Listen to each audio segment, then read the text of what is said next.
सभी विद्यार्थियों को नमस्कार। आपका अपने YouTube channel Bhagirath sir maths में स्वागत है। आज अपने वही टॉपिक रेखा और कोण का सेकंड पार्ट डिस्कस करेंगे। तो चलिए सेकंड पार्ट अपने पढ़ते हैं। कल पहला पार्ट मैंने करवा दिया था, उस वीडियो को आप ज़रूर देख लेना, क्योंकि पहला पार्ट अगर अच्छी तरह से आपका पढ़ा होगा तो सेकंड पार्ट भी आपको कोई मुश्किल नहीं लगेगा। तो चलिए अपने करते हैं डिस्कस। देखो, अपने कल कोण के बारे में पढ़ लिया था, आज हम पढ़ते हैं रेखाओं के बारे में। रेखा और कोण टॉपिक है हमारा। देखो, एक बात ध्यान रखना, बिंदु क्या होता है भाई? बिंदु, हालांकि बिंदु की कोई परिभाषा नहीं है, बिंदु की कोई परिभाषा नहीं है, लेकिन फिर भी बिंदु को कुछ हद तक हम इस प्रकार रिप्रेजेंट कर सकते हैं कि ऐसा वर्त जिसकी त्रिज्या 0 हो, ऐसा वर्त जिसकी त्रिज्या 0 हो, यानी ऐसा वर्त जिसकी त्रिज्या हो ही ना, वो वर्त क्या कहलाएगा? बिंदु कहलाएगा। मतलब जस्ट ए पॉइंट, ये अब ये वर्त है, ये ऐसा वर्त है जिसकी त्रिज्या 0 है, या इसको हम क्या कह सकते हैं? बिंदु कह सकते हैं।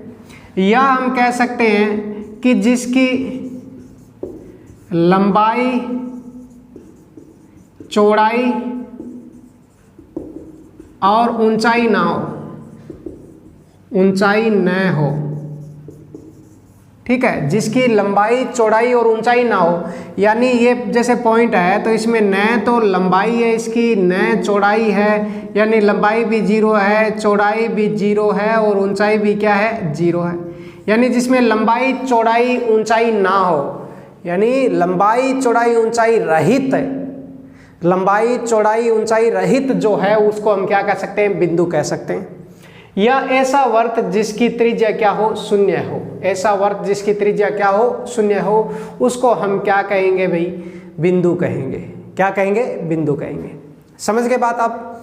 ठीक है, तो ये बात ध्यान रखनी है। अब देखो, अगर बिंदु इस प्रकार पास पास में आए तो बहुत सारे बिंदु अगर मिलाएंगे, अनंत बिंदु अगर मिलेंगे तो वो किसका काम क्या बनाएंगे भाई? रेखा बनाएंगे। क्या बनाएंगे? रेखा। क्या बनाएंगे? रेखा। यानी जिसमें लंबाई, चौड़ाई, ऊंचाई न हो वो तो क्या कहलाता है? आपका बिंदु। लेकिन बहुत सारे बिंदुओं से मिलकर क्या बनती है? रेखा बनती है। बिंदुओं को मिलाने से क्या बनती है भाई? रेखा बनती है। बिंदुओं को मिलाने से क्या बनती है? रेखा। और ध्यान रखना, रेखाओं को मिलाने से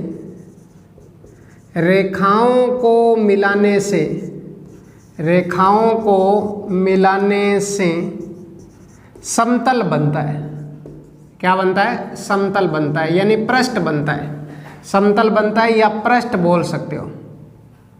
समतल बनता है या पृष्ठ बनता है। जैसे इस प्रकार अगर रेखाएं आपस में पास पास मिलाएंगे तो ये क्या बन जाएगा भाई? पृष्ठ बन जाएगा। क्या बन जाएगा? पृष्ठ बन जाएगा। ये ध्यान रखना, ठीक है? समझ में आया होगा कि बिंदु तो क्या होता है? जिसमें लंबाई, चौड़ाई, ऊंचाई ना हो तो वो क्या कहलाता है? बिंदु कहलाता है, ठीक है? और बिंदुओं को मिलाते हैं तो क्या बनती है? रेखा बनती है। या मैं ये कह दूं, जिसमें चौड़ाई 0 हो, ऐसा पृष्ठ जिसकी चौड़ाई क्या हो? 0 हो, उसको भी हम रेखा कहते हैं।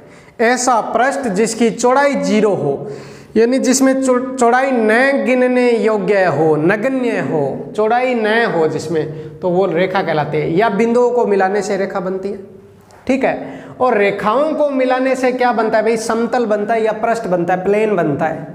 समझ गए? अगर रेखाओं को मिलाएंगे। हाँ, एक बात ध्यान रखना, बहुत सारे बिंदुओं को इस प्रकार मिलाने से भी ये भी पृष्ठ है, ये भी समतल है। अगर बिंदुओं को इस प्रकार मिलाएंगे तो देखो, इनकी मतलब परिभाषित रूप यही है और यही पढ़ेंगे। अगर एग्जाम में कल को आता है तो इसी प्रकार आपसे पूछा जाएगा, या कम से कम हम इन शब्दों का अर्थ पता होना चाहिए। तो रेखाओं को मिलाने से भी समतल बनता है, और कई बार बिंदुओं को इस प्रकार मिलाएंगे तो भी ये देखो, ये एक समतल का ही निर्माण कर रहे हैं। समझ गए?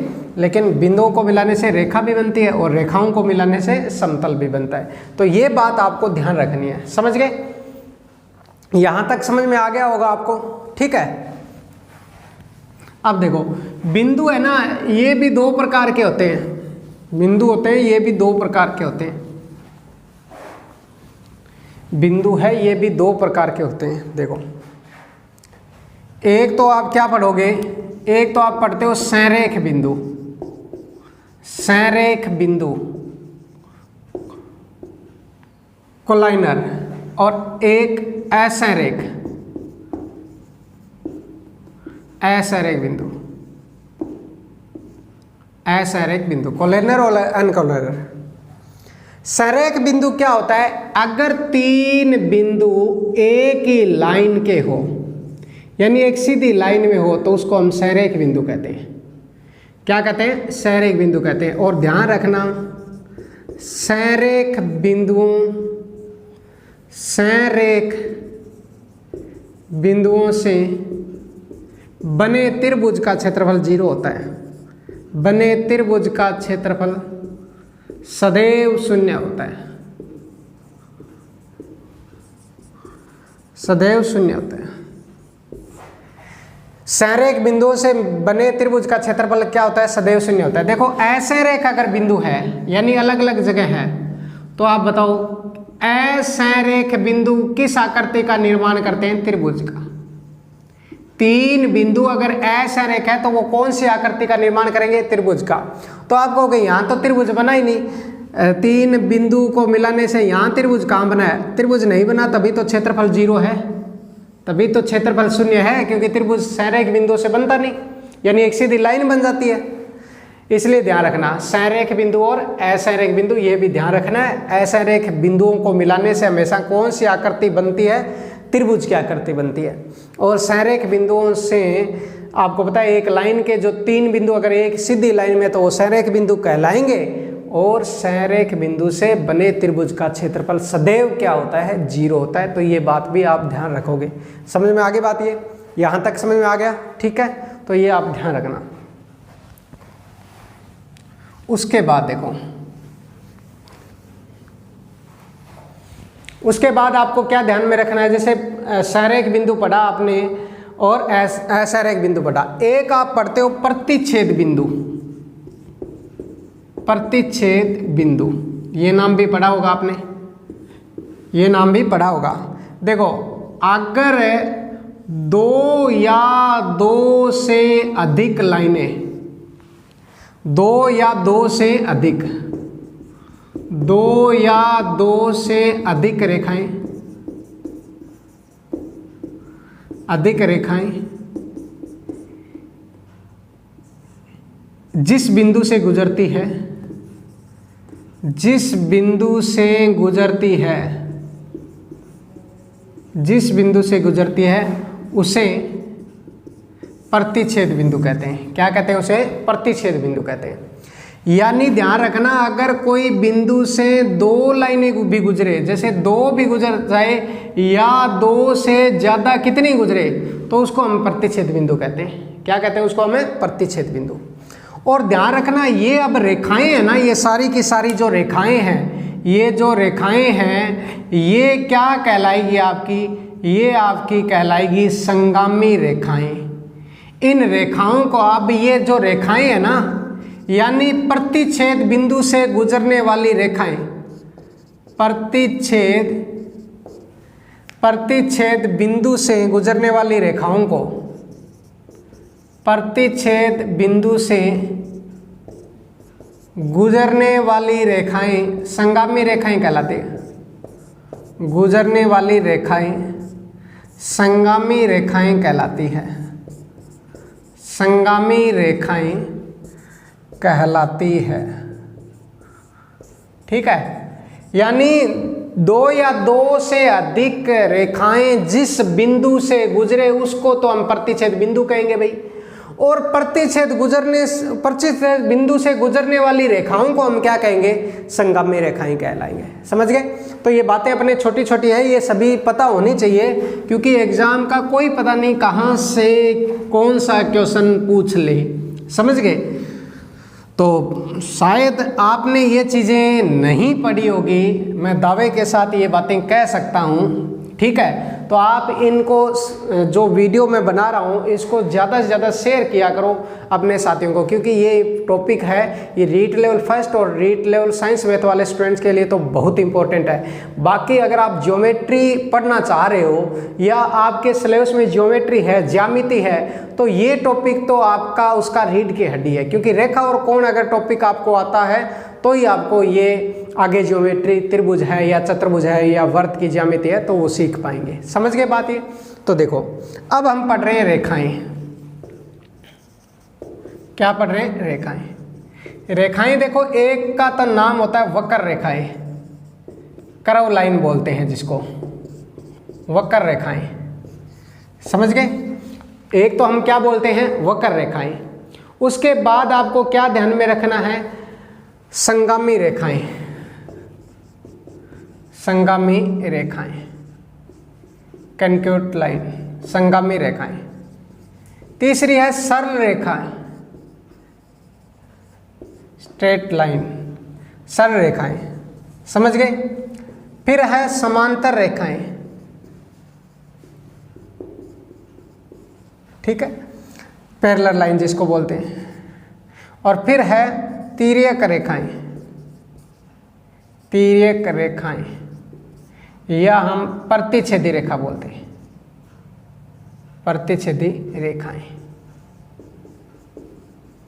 तिर्यक रेखाएं या प्रतिच्छेदी रेखाएं, तिर्यक रेखाएं या प्रतिच्छेदी रेखाएं, ये ध्यान रखना है। देखो वक्र रेखा क्या होती है? विचलित जो लाइन है ना वो वक्र रेखा है। इस प्रकार की लाइन को वक्र रेखा कहते हैं, कर्व लाइन कहते हैं। समझ गए? तो ये बात आप ध्यान रखना। संगामी रेखा आपको बताया था कि एक ही बिंदु से दो या दो से अधिक लाइनें अगर गुजरे तो उन लाइनों को हम क्या कहेंगे? संगामी रेखा कहलाएंगे, ठीक है। सरल रेखा का मतलब पता ही है, सीधी जो लाइन है वो सरल रेखा है। समझ गए? और समांतर रेखा का मतलब है, समांतर रेखाएं दो लाइनें अगर दो लाइनों के बीच की दूरी अगर बराबर रहे, सदैव बराबर रहे, तो उनको हम समांतर रेखाएं कहते हैं। समांतर रेखाएं एक दूसरे को कभी भी नहीं काटती, समांतर रेखाएं एक दूसरे को कभी भी नहीं काटती। तिर्यक रेखा या प्रतिच्छेदी रेखा आपको पता है, एक दूसरे को काटने वाली रेखा है वो प्रतिच्छेदी रेखा या तिर्यक रेखा ही काटते हैं। या दो लाइनों को एक लाइन काटे तो उसको हम तिर्यक रेखा कहते हैं, प्रतिच्छेदी रेखा कहते हैं। समझ गए? तो ये बातें हैं आपको ध्यान रखनी है। समझ में आ गई होगी बात, ठीक है। तो बिंदु और रेखाओं के जो छोटी छोटी बातें हैं ये भी अपने को पता होनी चाहिए। नेक्स्ट देखो, नेक्स्ट अपने पास क्या है भाई? देखो कल वाली वीडियो है वो देख लेना, क्योंकि इम्पोर्टेंट बहुत है वो वीडियो, ठीक है। अब उसके बाद देखो छोटी छोटी बातें, जैसे एक बात और ध्यान रखो, ये रेखा है, अगर दोनों ओर ये तीर के निशान लगे हो ना उसको हम रेखा बोलते हैं। उसको हम क्या बोलते हैं? रेखा है। यानी रेखा है वो दोनों ओर बढ़ाई जा सकती है, रेखा है वो दोनों ओर बढ़ाई जा सकती है, अनंत तक है, ठीक है। उसके बाद इसी रेखा का अगर एक निश्चित पॉइंट ले लें, दो बिंदु निश्चित कर दें, यानी अब AB है ना, अब AB है वो रेखाखंड है, AB है वो क्या है? रेखाखंड है। यानी रेखाखंड के दोनों बिंदु निश्चित होते हैं, रेखाखंड के दोनों बिंदु निश्चित होते हैं, अनंत निश्चित होते हैं। रेखाखंड के दोनों सिरे है ना, लास्ट वाले बिंदु वो निश्चित होते हैं, और रेखा के दोनों बिंदु अनिश्चित होते हैं, अनिश्चित होते हैं, अनिश्चित होते हैं। यानी इसकी दूरी भी अनिश्चित होती है, रेखा की दूरी भी अनिश्चित होती है, और रेखाखंड की दूरी क्या होती है? निश्चित होती है। रेखाखंड की दूरी क्या होती है? निश्चित होती है। ये भी ध्यान रखना। एक बिंदु निश्चित हो और एक अनिश्चित हो तो उसको हम कहते हैं किरण रे। क्या कहते हैं? किरण कहते हैं। क्या कहते हैं भाई? किरण कहते हैं। एक बिंदु निश्चित हो और एक बिंदु निश्चित ना हो तो उसको हम किरण कहते हैं। ये बात आपको ध्यान रखनी है। और ध्यान रखना, कल हमने जो टॉपिक पढ़ा था उसमें कोण पढ़ रहे थे ना, कोण हमेशा किससे मिलकर बने होते हैं? किरण से मिलकर बने होते हैं, न कि रेखाओं से। ये इंपॉर्टेंट बात है, ध्यान रखना।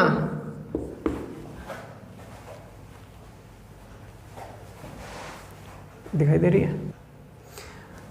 ये बात इंपॉर्टेंट है कि कोण है ना, जैसे अपने रेखा है, रेखाखंड है और किरण, ये तीन ना पढ़े, लेकिन जो कोण बनते हैं ना, कोण वो किससे मिलकर बने होते हैं? किरण से।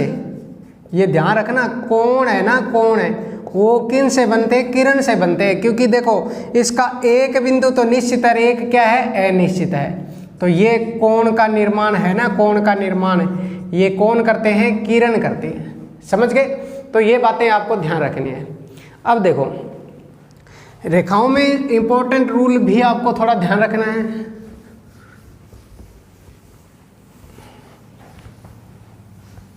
देखो क्या ध्यान में रखना भाई, जैसे ये लाइन है L1, ये लाइन है L2 और ये लाइन है L3। आपको पता है कि इसमें L1 समांतर है L2 के, मैंने ये कह दिया, और L2 समांतर है किसके? L3 के। तो इसका मतलब L1 तो L2 के समांतर है, L2 L3 के समांतर है। तो इससे एक रिजल्ट तो सबको ही पता है कि L1 भी L3 के समांतर होगा। यानी दो लाइनें आपस में समांतर दे रखी है तो वो तीसरी और पहली लाइन भी आपस में समांतर होगी, ये ध्यान रखना। अब देखिए इस पे एक तिर्यक रेखा है, इसको मैंने नाम दे दिया X, Y और Z, और इधर एक लाइन और बना दी, इसका नाम मैंने दे दिया A, B और C। ठीक है, तो इससे एक रिजल्ट आपको याद रखना है कि XY बटे YZ बराबर होगा AB बटे BC। ये रूल आपको याद रखना है, बेहद इम्पोर्टेंट है। XY बटे YZ बराबर होगा AB बटे BC, ये आपको ध्यान रखना है। समझ गए? अब क्यों होगा वो समझ लीजिए। मान लो इस लाइन को यहाँ खींच दूं मैं, ये जो A, B और C इसके समांतर लाइन यहाँ खींच दी, तो अब बताओ वो त्रिभुज वाला रूल बन गया ना, कि त्रिभुज में एक भुजा के समांतर अगर लाइन खींच जाए, ये त्रिभुज की एक भुजा है, उसके समांतर ये लाइन खींच दी, तो अन्य दोनों भुजाओं को समान अनुपात में विभाजित करते हैं। यानी XY बटे YZ बराबर होगा AB बटे BC। ये रिजल्ट ध्यान रखना है आपको।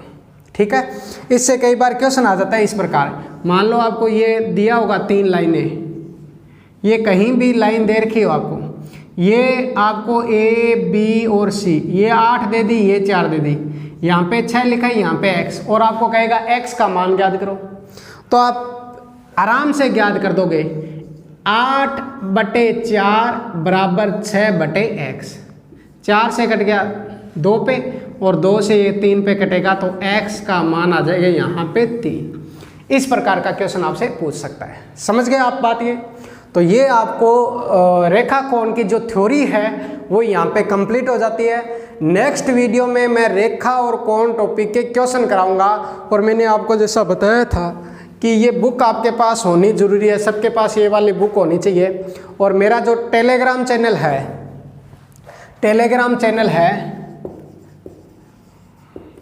भागीरथ सर, क्या है? भागीरथ सर मैथ्स, ये नाम से टेलीग्राम चैनल है। ठीक है, उस टेलीग्राम चैनल से आप सभी जुड़ जाना। उस पर मैंने PDF भी डाल रखी है भैया RS अग्रवाल की। ये टेलीग्राम चैनल है अपना, ये टेलीग्राम चैनल है, इस पे मैंने PDF भी डाल रखी है, तो वहाँ से RS अग्रवाल की PDF आप देख लेना। और आप जब भी नेक्स्ट वीडियो आए या क्वेश्चन वाले जो सॉल्यूशन है वो मैं करवाऊँ, तो आप वो वो PDF या आपके पास बुक होनी चाहिए। आपको मैं क्वेश्चन नंबर लिख दूंगा कि 1 नंबर क्वेश्चन का हल ये होगा, तो क्वेश्चन तो आप अपनी बुक से पढ़ लोगे और जो सॉल्यूशन है वो मैं यहाँ पे करवा दूंगा। तो कैसा लगा ये वीडियो? आप इस वीडियो को ज़्यादा से ज़्यादा अपने साथियों तक शेयर करना, वीडियो को लाइक ज़रूर कर देना और कमेंट करके ज़रूर बताया करो भी आपको ये वीडियो कैसा लग रहा है। ठीक है, धन्यवाद।